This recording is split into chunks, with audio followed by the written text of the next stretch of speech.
The First World War is often interpreted as fought between two major alliances, the Triple Entente between France, Britain and Russia, and the Dual Alliance linking Germany and Austria-Hungary. But this oversimplifies the alliances, treaties and agreements that developed throughout the late 19th and early 20th centuries and drew the great powers, along with numerous other countries, into war. Between 1887 and 1914, Europe was transformed from a system in which well-balanced forces maintained a delicate equilibrium to one polarized by two hostile alliance networks. In 1887, it was inconceivable that a crisis in Austro-Serbian relations could have led to a continental war, but by 1914, that was exactly what happened. The Treaty of London, created in 1839, guaranteed the sovereignty of Belgium, which had broken away from the United Kingdom of the Netherlands in 1830. Its signatories were Great Britain, Austria, France, the German Confederation, Russia, and the Netherlands. A guarantee of Belgium's neutrality was also brokered by Britain. While Germany later disregarded the treaty, Britain went to war with the claim that they were upholding Belgium's neutrality.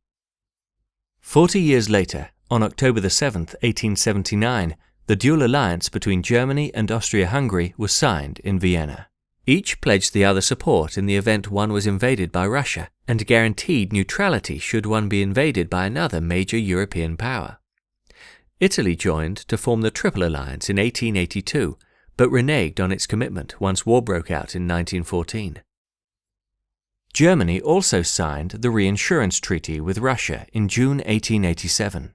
Tensions between Russia and Austria-Hungary over competing interests in the Balkans compelled Germany's Iron Chancellor, Otto von Bismarck, to move to prevent Russia forming an alliance with France.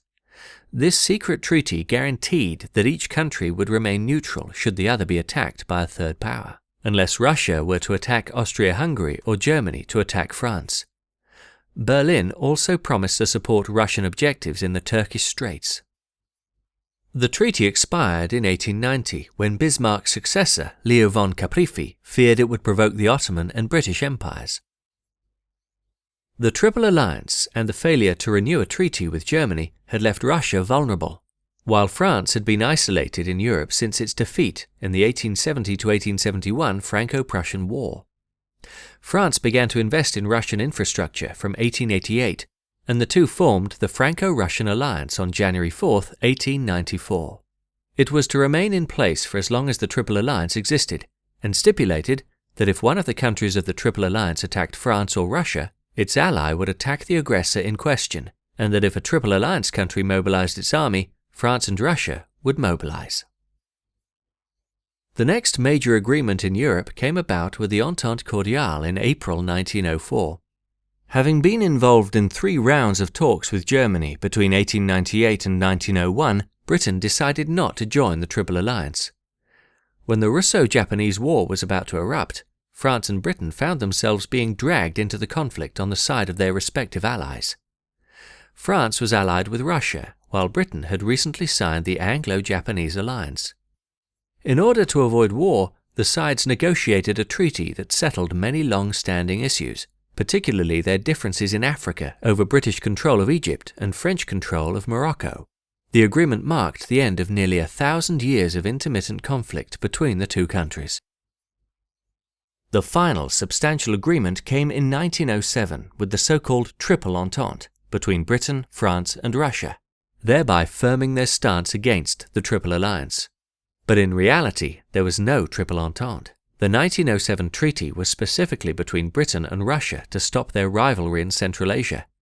After Russia's defeat to Japan in 1905, it seemed that Russia no longer posed a threat to Britain's Indian interests, and there was no three-way agreement as there was with the Triple Alliance. Even after the assassination of Franz Ferdinand and the July Crisis, neither of Britain's agreements with France or Russia guaranteed that she would ally with the countries in the event of a European war. However, when Germany executed the Schlieffen Plan on August 3, 1914, and crossed the Belgian border, thus violating the Treaty of London, Britain declared war on Germany.